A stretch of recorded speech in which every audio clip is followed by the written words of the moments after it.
Yo, it's my man Todd Downs. Yo, good. College bound. That's right. It's been a journey. Been a journey, man. Been how long now? How many years? 6 years. 6 years working together. Right around the time I opened this spot, came in and started putting in work, man. So you said about what the third graders when you first knew you really wanted to pursue it, something you want to do. Third grade, I just dribble outside and stuff like that, man. I would just hoop with my friends. That would be pretty much it. I shoot cone drills Yeah. in front of my garage.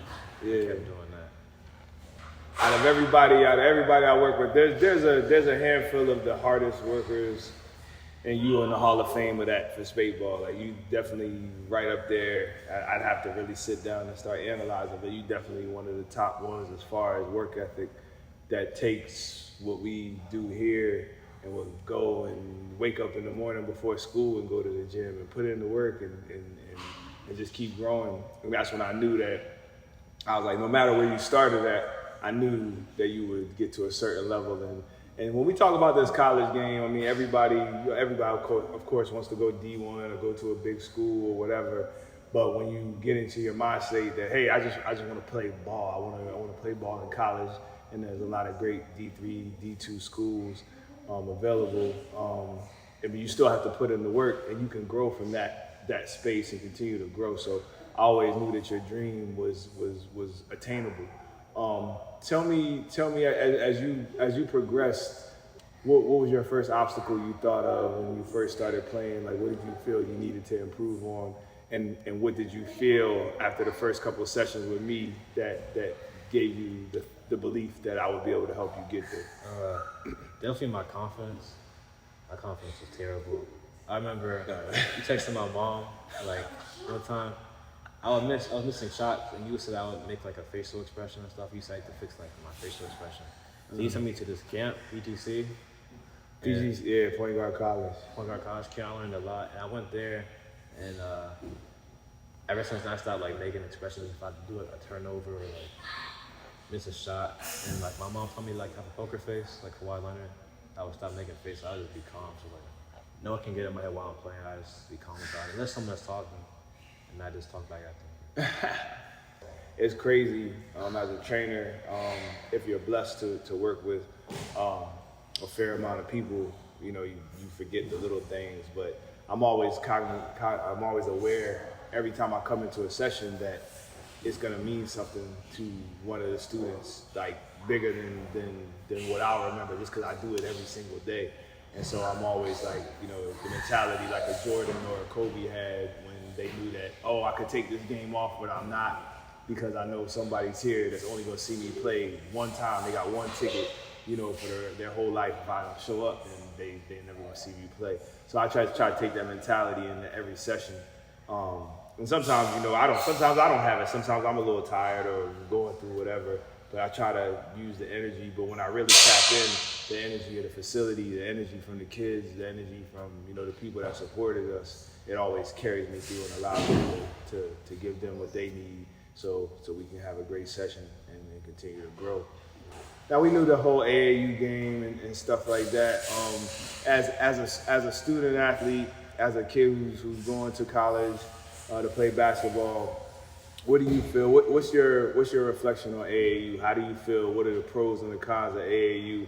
And what would you say to a kid in your position who has a passion for the game, may not have the size or the skill or anything that someone's gonna wow over, but they have a work ethic and they can get to a certain level if they put in the work?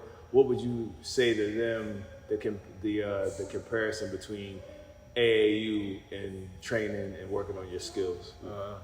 I would say AAU is different in high school a lot. I think AAU just has lots of freedom. You can play on your own, play freely. I feel like with AAU, I played more freely. And you show more of my skills coming from here in AAU than high school. I feel like high school is like more like, I guess like more like college. It's like more like a system. You gotta run through your coach, but if your coach knows you can go, they just let you go. Right. It all depends. It's all politics, and AAU is like politics too. I know I wasn't getting looks or like texting coach on Twitter until like going to my senior year. That's when most things started coming. I used to play with Royalty Elite and then DVO. probably like 9th grade, 10th grade. Right. This low, like the local teams, I wasn't getting looks. I would just try to get better every game, but I didn't. That's one of the cons of it. Like no coach will come to the games. Like Right. it'll be like, yeah, it'll be bad. And I met Coach Corey, junior from here. He's coach at JMU, and he has a lot of college connections. He really helped me a lot. I went to him probably I first started playing with him going into my senior year. Played a lot of top players. A lot of top players came from our team too. We have Alex Bates going to Iona, and then we have Dylan Saunders. They were on we had 2 teams. We had the A team and B team. They were on the A team. They were really good. And then on our B team, we had Luke Fisher, Jeremy Futch, really good players. They're going playing at prep schools and stuff. Yeah. D2s, everyone on our team is playing college basketball now. Nah, that's amazing. There's a lot of pros and cons from it. I'd say playing on a local team, you don't get a lot of recognition, but but most coaches, they're not going to give you a scholarship and give you money and stuff like that if they see you on a high school team. They wait for the summer and the spring. That's when you're playing on a bigger stage. They don't want to see you play against high level competition. Like high school, you're playing against people around your area. Like everyone's not that good. I know our division is good. We have a lot of top schools like Hayfield, Edison. You got people going to D1s, D2s. Same thing with Edison. Our school, D3s. Our school is not really like that. We have there's me, Jeremiah Boateng, Caleb Whitaker. They're mixed up through the years at Lewis. But it's really different. It's really different. But playing on the shoe circuit team is going to help you a lot. You play against all top players. Absolutely. Game, so yeah. No, it does. It's interesting being a trainer and used to coach many years ago when my kids were a little younger. But like you said earlier, the politics of it is crazy. So I believe in that's one of the things that drew me to training and to wanting to help kids. I believe that you can put in your own work and carve out your own path, which you did, and what a lot of other kids do, because especially if you try to go play for a Takeover or a Durant or whatever, you come from Virginia, you better be one of the top cats coming out of Virginia for them to give you that cosign over Maryland kids or other kids that that might have been in their system a little bit longer. And at the end of the day, there's only but so many top teams. At the end of the day, only 5 people on the court at the same time, and so you're only getting so many shots. So, but what you can control is your training, is your preparation. You can become the best shooter you can be. You can become the best ball handler you can be. You have the best IQ by learning the game, reading about the game, watching the game. That's what even talking to, because I talk to tons of coaches, tons of high school coaches in the area because I work with their players. And a lot of them come and they do the skill work, but then the IQ piece is missing of knowing when to hedge or when to kick out, or all the different nuances of the game that you learn by playing. A lot of times is missing because they don't really play the game or they don't watch the game. But those are all things you can control, and that's what I was so proud about you, that you just were able to put in the work. And this the type of dude that whatever I said, he's executing. He's gonna do it, or he's gonna ask, okay, well, why is this? And then I'll explain it to him. He's like, oh, okay. And then he does his own research. He comes back. I learn a lot from him. He'll come back. He'll tell me something. I'm like, oh yeah. Let me look at that. Oh, okay. So, that's the greatest thing about being a teacher. I'm also a student. I'm always a student, even though I run it like Darth Vader in here. but I'm always learning from you guys because it's each one teach one. So. That's how I stay. That's how I keep my sword sharp. Now, as you were, the ups and downs and I went through it all with starting at, you were originally at Hayfield. Yeah, middle school was at Hayfield. Yeah. I went to do IB classes. I went to Edison 9th to half of 11th. Yeah. So when you were going through the transition of Lewis. Yeah, switching schools. Take us back. Like, how did that make you feel when you weren't, because there's other kids that are going to go through that in a couple months. There's some kids that are going to try out for a team. You're not going to make it. And, I remember. I remember I called you. Yeah, you called me. We had on our team. I'm not trying to expose no one, but we had tryouts at Edison. We had one of the top players in the whole region. We had Michael Montano. He's going to play in D2. Shout out Michael. And we had some other kids. I trained Mike too. You trained Mike. Shouts out to Mike. That's my man. Yo, how at me, bro? Where you been at, bro? Yeah, man, Mike tripping. Yeah, But it was some other kids. I'm not saying they were bad. They were just normal basketball players, right? And we would play. We had fall league. We had summer league too. We went to the summer league. We would play, and then I don't know. We had tryouts that ain't work out. I remember I called this man on the phone. I was breaking down into tears, and then I remember I took an Uber home. My mom was out to the state for some Oh yeah. And then my dad was like, why didn't you call me first? I'm like, bro, I'm calling him first. I called him. Then I called Alvin. Yeah. And then it was just bad. And I don't know. When that happened, when I found out I didn't make it, I was like really sad. I was actually depressed. That was like one of the worst times in my life. I was like really down. Yeah. And I knew I almost wanted to stop playing basketball. I'm like, bro, I'm not gonna let this like break me or something like that, because I knew dude was tripping. The coach was tripping, and then found out when I committed, he texted my coach saying, "Oh, dang, I didn't know he was that good to be able to play college basketball." I'm like, wow. Now I'm playing. He didn't know it. So that transition was really bad. Coach Kevin brought me over to Lewis. Mm-hmm. We had a good year, went to playoffs, and then going into my senior year, that's when I started getting all calls from coaches and stuff. That's when everything started like buzzing for me. Mm-hmm. I didn't really. The high school season wasn't a great season. It wasn't a bad season. But I didn't really like do nothing major there. But AAU, that's when I started like really playing good. Like I would get a bunch of scouting reports on Twitter. He would see it. He got really pumped. Then I got an offer from a school in Italy. Yeah. That happened, and then ever since then it's been going up for me.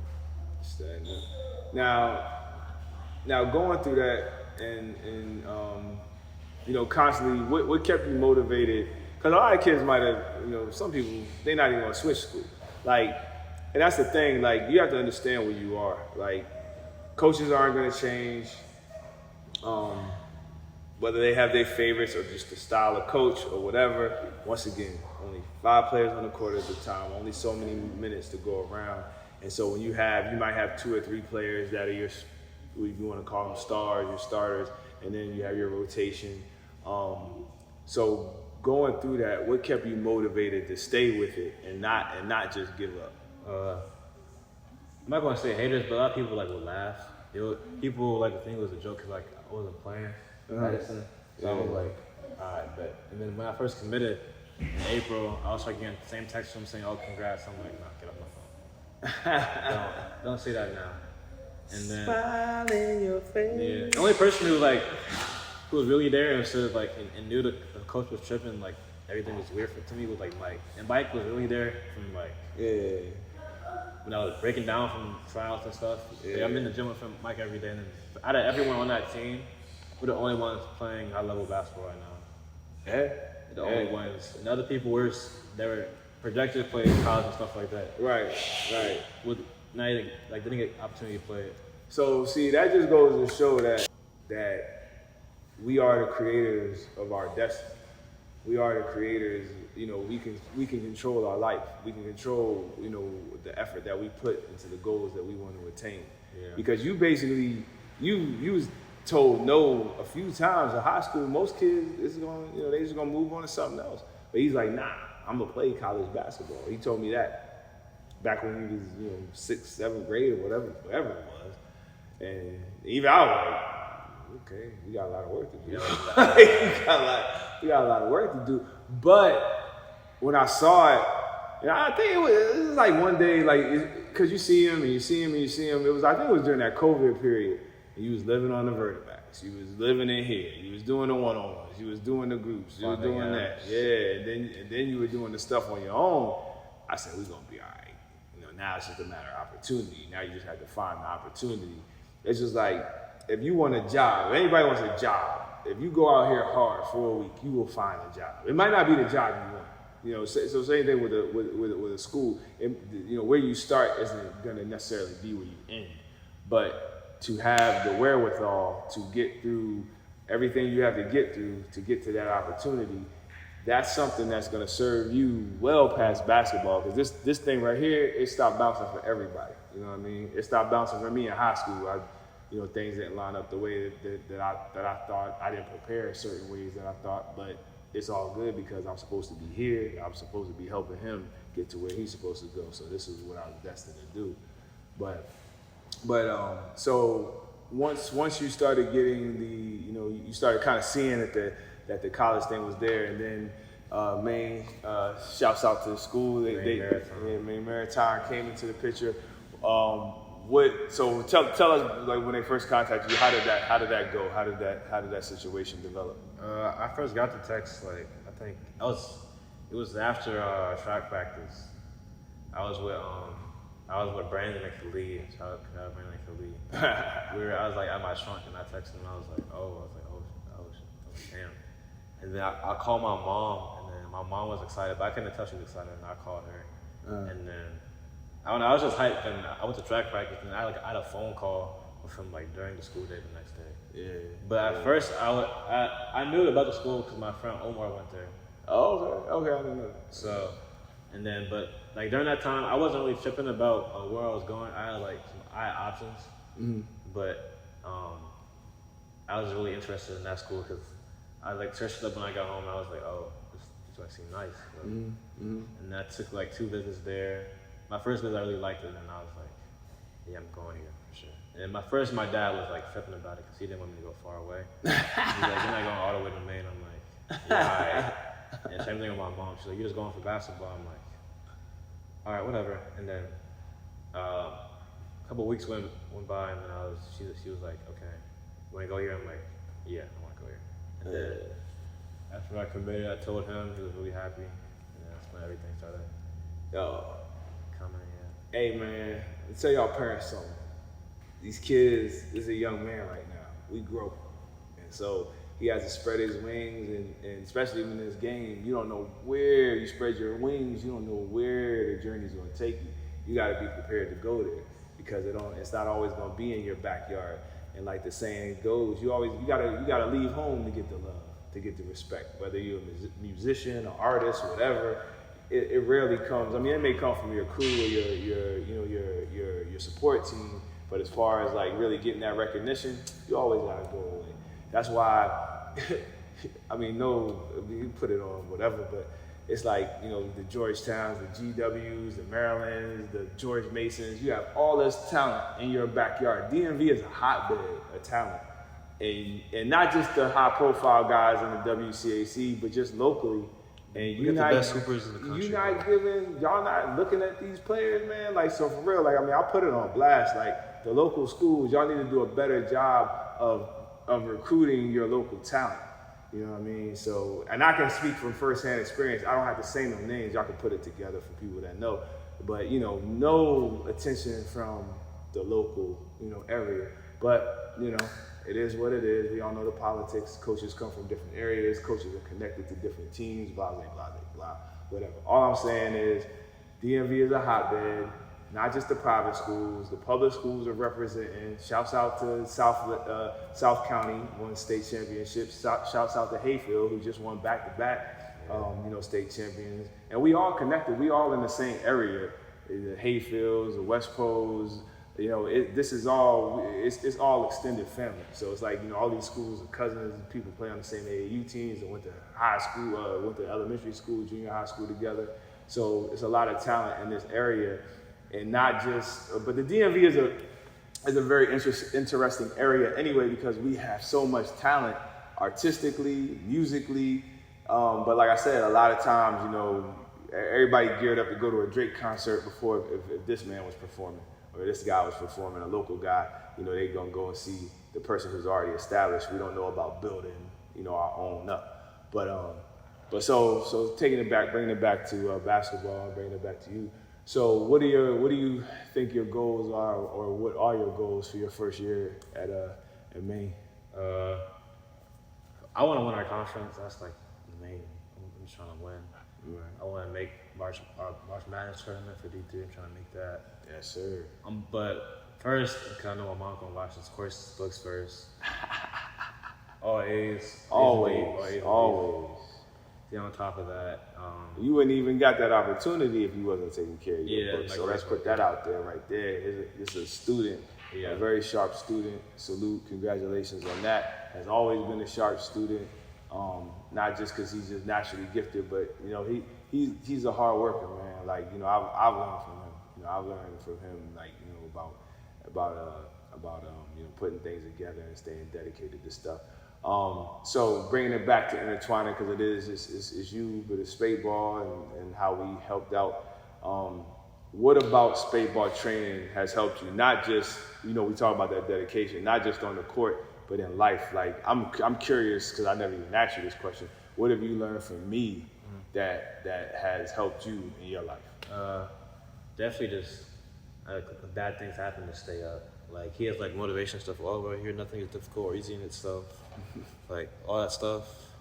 Like I would read all of that when I was young. I used to never understand it until I don't know, something in my brain just clicked one day. I'm like, these joints, even stuff on Instagram, I read it like it's spiritual stuff. Yeah. I'd be doing those. Even like I started doing yoga because of him, meditating. I learned a lot. So I would put using that stuff like outside of basketball. Like if I was going through a hard time, I'll just learn how to like not like show my emotions, but like able to like move through it. You know what I mean? Like get through stuff easy, just relax. Like God got everything. He will take care of it. Facts. You got nothing to stress about. Obviously, it would be in your head, but just don't make everything a big deal. Right. Now, and you know how my style is a little different, unique, from other trainers. Did you ever feel like I was pushing you too hard? No, I knew why you're pushing me hard, because I remember you were telling my dad the reason you cursed at me so much. I ain't cursing at you, lying. Capping. So you would go at me aggressively because I could take it, and you would do it. You won't do it at kids that that would break easy. I know you could do it to a lot of kids. Like I guess those kids you can get more out of, or like push them more. Like I remember I was getting like cooked in like 4v4 here or something like that. He was going at me, and after that I was like, all right, I started turning up. Even in workouts, I'm just like 5 in a row, something like that. Yeah. He would say something slick, and I was just like, all right, I'll turn up again. He like trigger words. I just started going back.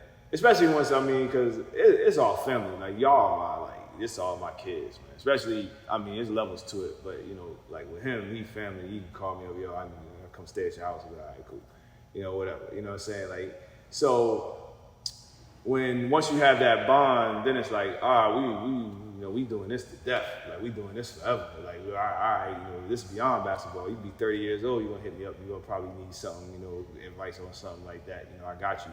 So that being said, then it's like, oh, okay, well, we pushing this shit all the way to the max. So, and it's a balance with that, because, like I said, it's like my son to me.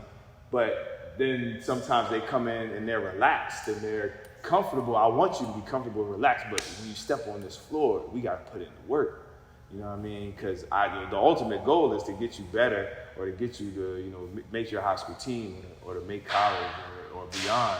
And the only way we can get there is to really attack it and be honest with each other. So it's honest expression in here. So at the same, when I see you just kind of going through the motions, your parents are paying money for this. Nah, that don't ride like that. Like we have to really strap in, lock in, and really get to where we need to go. And whether I have to motivate you, through words, or whether I pull. A lot of times, the more intimate is more pulling it aside, having a conversation. Like, you good? Like, something happened in school? Because sometimes people come and I twisted my ankle. You ain't tell me. So now I know. Oh, that's why you're going slow. So it's all about communication. But cycling back to about pushing. When you get out in life, man, it's do or do not. It's get it done or you don't. So when you're on a job and like right now they set y'all up for failure, y'all get to retake tests and shit. Like there ain't no redos. Once you get out there and you making a paycheck, earning a paycheck, and you working for somebody, you gotta knock stuff out the right way. Not to say that you can't make mistakes, of course you will, but you have to know how to deliver. And I think like right now we still have you know, like a lot of parents and a lot of kids. It's like I work hard, I do that. That doesn't mean that the coach is gonna do anything for you. That doesn't mean that the coach is gonna give you the opportunity. Well, if somebody don't give you the opportunity, then take the opportunity. You gotta take. If you 15, you gotta knock off. Where if you want to start, you gotta knock off 10 other people to get to that spot. You know, and so that's where I come in to figure out how do we get that out of you. You got to become somebody else when you're on this court. You can't just be, you know, nice Tyler, you know, nice kid. Nah, you got to find a gear in you. You know what I mean? You got to find your Bruce Wayne, your Batman. You put on that uniform, you should feel like a superhero. You're only gonna put that. I don't care what sport it is. You're only putting that uniform on a certain amount of times. A certain amount of times. So every time you put it on, whether it's for a game or a practice or wake up to train, you need to go at that like it's your last. And if you go at it like it's your last, then you'll always have to be first. Oh, we need to quote that. That shit was dope. Yeah, quote that. Okay. So now, you know, so here we are. We're about to go to school Friday. So 4 days. I leave Go next to Wednesday. college. He leave Friday. Oh, you leave Friday? Oh, okay. I leave next Wednesday. Cameraman leave Friday. We're gonna miss him too, man. We should got together earlier. But we're gonna do some stuff. So what about when you got to Maine? What about Maine attracted you to say that, hey, this was a school for me? I didn't really want to go to school with my friends at first, even at all. I was gonna get distracted. I think even going to HBCU. Yeah. People like my color. I don't get distracted. Not partying, but like just outside all night because I'm with my friends a lot. Yeah. I know.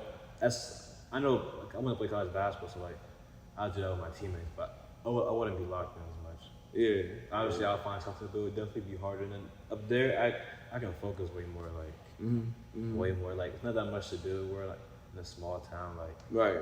so we bought a water though, so it's cool. Like there's stuff to do out there. There's a beach. Like Boats. mountains, sunset nights. Like everything is beautiful out there. Yeah, I've never been to Maine, so I can't wait to come check you out. Have a couple planes. All my teammates are cool. Like we're like I know we're not family now, but we'll be family when we get there. So Oh yeah. I'm we'll be straight. about to put in that work, man, and go to sports war. Yeah. You know what I mean? Go to sports war together and learn from each other. So ultimately, tell me how you feel the Vertimax helped you over the years. It definitely got me a lot faster. I started jumping higher too. I used to be slow. Yes. But Sack of potatoes in his back pocket. I used to be slow. I started doing it. I used to be slow. It was bad. And I started getting way faster. I started running hills too, man. Yeah. I first started doing track this year. That definitely helped out. That helped a lot too. Shout out Coach Asante. Shout out all the coaches out there, man. And then I did the 400, and then I made pen relays with like twins, Marcus Cameron and Atham. We went there. We didn't win the whole thing, but we made it at pen relays. Hey, That's a big track we made there. And then Coach Asante's workouts, they really helped me a lot too. But really the Vertimax, like the resistance on it is really good. Like it really pushed me, and then especially like using like the what are they? Those boxes, like we would do like hills on them, like stomp on each one. It got me really explosive. It really pushed me a lot. And then I started noticing like in my dribbling, like I'd be in game, like I'll get by people way faster. And then I know when I'm playing, people are like, damn, your first step is quick. Like your first step is really quick, Ty. I'm like, appreciate it. I can't notice it because like I'm just playing. But people will just be telling me like a lot of times, like when I'm hooping against them, like, oh, your first step's quick, Ty. Even if I'm just fooling around in one-on-ones with my friends, like, damn, your first step's quick. I'm like, I don't know why, but it really helps. I'll wear these ankle bracelets with the Vertimax on at the bottom of them. I would push out of those. Those really helped a lot. They're like ankle weights. So those got me right. Even I haven't did the Vertimax in like probably a year. I can still like, I still have the speaks. Like I still work on my legs and stuff like that. Like it doesn't go away. If you keep it up, if you keep your quick twitch up, you just gotta be active. So that really helped, and then that really helped me like score a lot, get past defenders, defense. Like someone get in front of me, I'm turning my hips in front of them again. My conditioning got better. Like it helped a lot. Everything. Yeah, and then the work you did, definitely, you were lifting a lot on your own, which you definitely had to do. Yeah. And that's when you combine those two, the strength training and the Vertimax, then it's just it explodes, and so you have definitely puts you where you need to be. So heading off to school, gonna knock out this first year. What do you think are your 3 key things you need to focus on when you get there? On the court wise or just in general? Yeah, just in general, and then we'll do on the court. Definitely finding time for myself. I know I'm gonna get lonely at times, missing my friends, my family, all my family. I know it's gonna be real hard, but I know. Y'all got family. We got FaceTime now, man. We got FaceTime. Nobody had no FaceTime, man. Yeah. Calls. It's call, man. What else? Being used to doing stuff on my own now felt like my mom and dad getting on me. So how's your cook game? You good cooking? Do you cook? Oh my goodness. I'll definitely get it. I'm gonna get it my first year. Yeah, you got to get on YouTube, chef. You got to chef something. I'm gonna get it my you gonna be messing up. I learned some stuff from my cooking class in this class. Shout out Miss Class. She really helped me a lot make stuff in like coffee mug and stuff like that. Yeah, man. So I'll start. It's gonna come together. Just watch. I have to send you some recipes. I'm only 18, but it's gonna come. Oh, yeah, no, you're gonna get it. So yeah, no, that's beautiful.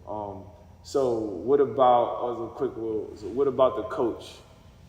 Coach McNeely? Yeah. He's like really genuine. Like he was straightforward. Like to me, like he told me and my parents like in his office, he was like, "You're not guaranteed playtime. Like I'm not gonna say, oh, you're gonna start, get all the minutes in the world." Like I knew that before you even committed. Now I'm like, I know there's politics to it, and I know it's like seniors, juniors. You gotta like show how good you are. People in your spot already. Like we have a starting point guard, Josiah. Like I gotta compete with him every day. He's a really good point guard. Yeah. So I know I have to like be going at it every day with him. So. I think the beautiful thing about your journey and your path, and this is like I said, this is like a lifelong thing. But whatever you go through in college, you pretty much already dealt with. Yeah, in high school. In high school, so it's like you know that you got to go in there and take what you want. But the beauty about college, I think, you're really with. High school is great, man, but you got maybe 1 or 2 kids that are gonna play at the college level, and everybody else is trying. Maybe you got a couple really trying, and then you just got kids that's wrecking, and that's beautiful. That's what high school sports is about. It's not about everybody trying to go to college level. But when you get to college, now you're with 12, 15 other guys at a high level that are dedicated because they wouldn't be there if they weren't dedicated. So when you get there, that energy, you're just gonna really feed off of each other and be able to, like you said, the starting point. You're gonna learn so much from him just in that, in that first month of being there and competing at that level. But your journey and how you got there is gonna serve you well in college, no matter what obstacle you face, because you already faced it. It's just now it's in that next zone. Yeah. So to wrap it up, to kind of bring it full circle. As far as spateball training, what I'd like to say, man, I really appreciate your dedication and coming in here and being with me sometimes when I'm not at my best, you know what I'm saying, and knowing, that I know you get to know people, so I know you probably know, oh man, he tired, he just worked, he just got his kids, whatever. And sticking with it and, constantly investing, and shouts out to your parents. At the end of the day, it's all love. But at the end of the day, if I was giving out stock in this company, his parents would have a big share right now, spend a lot of money. So for me, I understand that exchange, and I take that to the heart and to the spirit and try to give them everything and more, and not to blow it up, but I feel like I give way more than what the money represents, because it's more than just basketball and skills. It's counseling, it's getting to know them, it's getting to support them, at a different level of being a friend, because you're only gonna have so many people you can really depend on a friend. And so like I'm just letting you know, anytime, anywhere, anytime you need me, bro, you always got me. So you call me and we'll handle whatever we got to handle. So I just want to thank you for staying dedicated, bro, and being a representative of spade ball training. I appreciate it. Yeah, you know, you Hall of Fame, bro. It's not about what level you play at. It's about what level you play at as a person. So, you know, I'm honored that I was able to help you, bro. Appreciate it. All right, man. So, yo, anything else you want to say? Shout out to him, man. That's the best trainer in the world, man. You got people coming up. You got Winston already committed. Then you got RJ coming up. You got RJ and Kai. RJ's gonna be that dude, bro. Shouts out to RJ. RJ and Kai. They're gonna be next up. You got some people in here coming up. Yeah, you know, we got some tools in the chamber, and you know, we ain't gonna forget about Sun out in Saddleback out in San Diego. So I looked up to Dre ever since like Stan would go watch his game. I remember I'll go to the games with you. I didn't even go to the games with me. Yeah, Dre's that dude. Yeah. Shouts out to Protege, man. I just talked to him last night, man. He's doing good. So he laying low, man, but don't be surprised. Yeah. He getting ready to do his thing. So yeah. But yeah, man. So you know, we're gonna keep this thing going. What we're gonna do is we're gonna catch up with you. Either you know, we'll do it over the internet or something like that after your first couple of months, because we want to keep this thing going. Kind of just describing and documenting a college journey, you know what I mean, and wrapping it up from there. So we're gonna tap back in, you know, in a couple of months, and then when you come home for the holidays, hopefully you're available as well. You know, we'll link back up and do some more things. All right, baby. Yes.